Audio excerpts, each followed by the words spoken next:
Okay, welcome back, guys. This is the Go Anime podcast, and this was another Demon Slayer season 3 review. We are going to review uh, episode 5, Bright Red Sword, which was actually misleading because I thought that was talking about Mitsuri making her uh, entrance, but you find out later that's not exactly what it was about.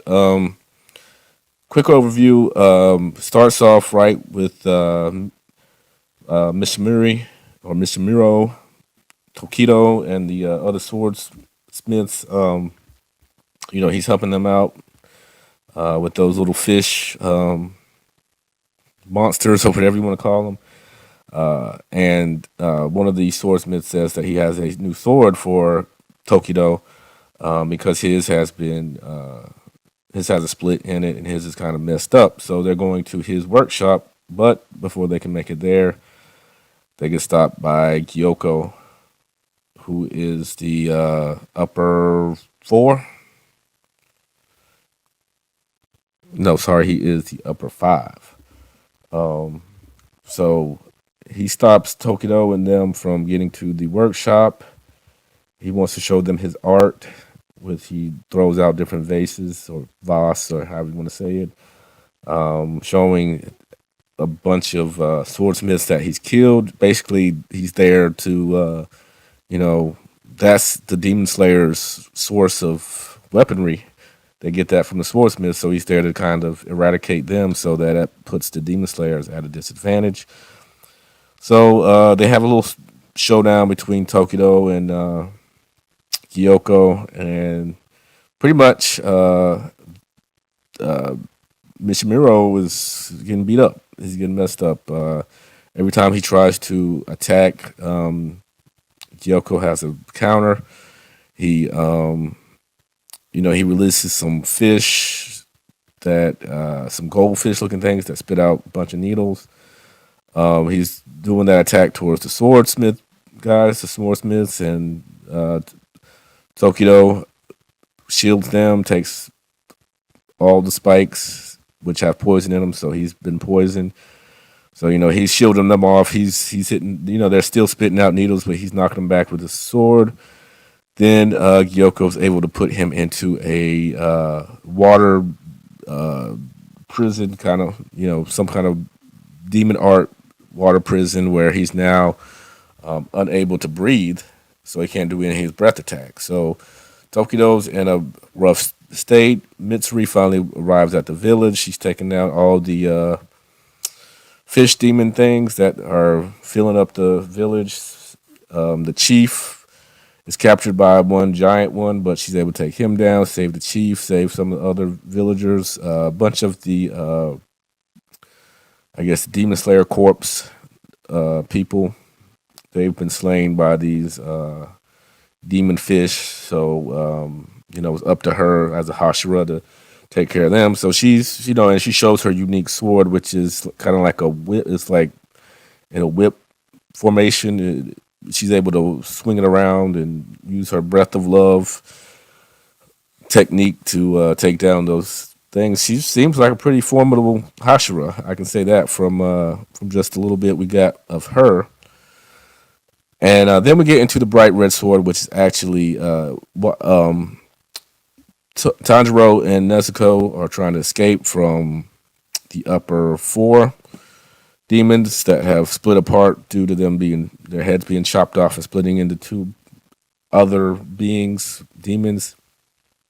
So they're chasing Tanjiro and Nezuko, and the staff guy just takes them out with the lightning. They're able to get away a little bit, and then the fan guy, the guy that trapped them last episode, hits, throws his does his fan, so he does his wind style, I guess you want to call it, and knocks them out and just basically destroys the little compound thing that they're in.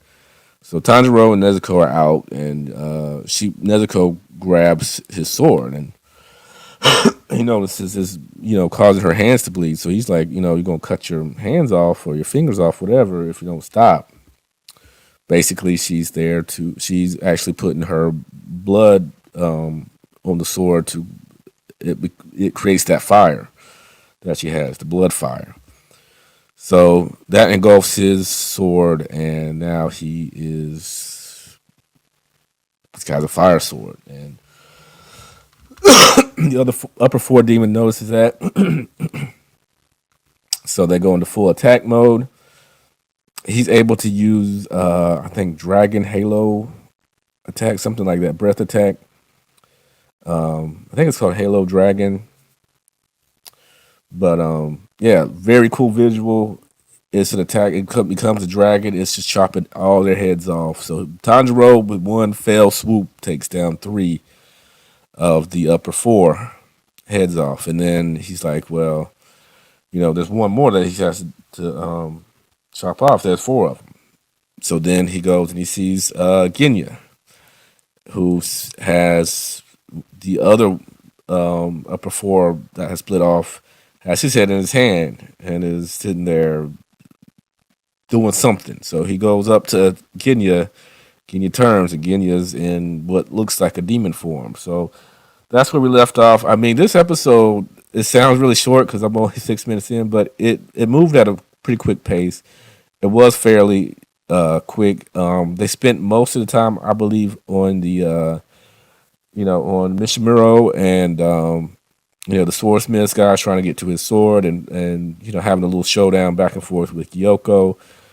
Tanjiro and Nezuko had a good little amount of time, but not nothing crazy. And Mitsuri, they just basically showed what she can do, that all the guys like her, and that's pretty much was her whole plot point for this episode. I thought it was a good episode. I mean, nothing groundbreaking. That was a cool visual of Tanjiro using that bright red sword. The Halo Dragon attack was really, really cool, stunning. You're wondering what's going to happen with Tokido and the swordsmith. Is he going to get his new sword, or is he going to be taken out by Gyoko? They leave it on that. And what's going on with Genya? Genya's looking a little bit suspect right now, so anything can happen. So this is just a quick review. I enjoyed it thoroughly. The visuals, like I said, are cool. The one thing that Demon Slayer may not have the best is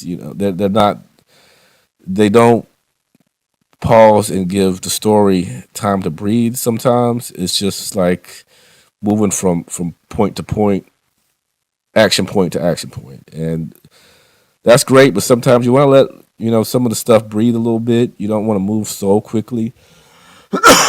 Excuse me, but that's my only little gripe, is that you don't have time to let certain stuff breathe. No pun intended. But even though you don't get that, you still get tons and tons of action, tons of cool visuals.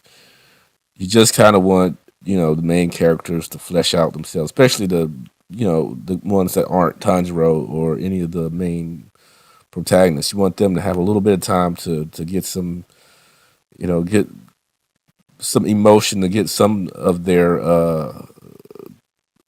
plot stuff in there, to where you can kind of feel some type of connection to them. So you need that connection. So you might need a little more dialogue. Don't have to have tons and tons of flashbacks. You don't have to. This doesn't have to be Shippuden, but you need a little bit to So when things happen big, that you could actually get behind that character, or you could have some type of sympathy or some type of connection to that character. But other than that, like I said, stunning visuals, action packed. Can't wait for next week. So that's my review, and I'll see you back next week for episode 6. I might do Hell's Paradise. I haven't seen episode 6 yet for that, but I will try to get maybe a short. Maybe I'll do a short about that episode, and So see you guys soon. I will be back with some more anime talk here during this week. So hopefully my voice will get better, and hopefully I'll get 100%, and we can do this like usual.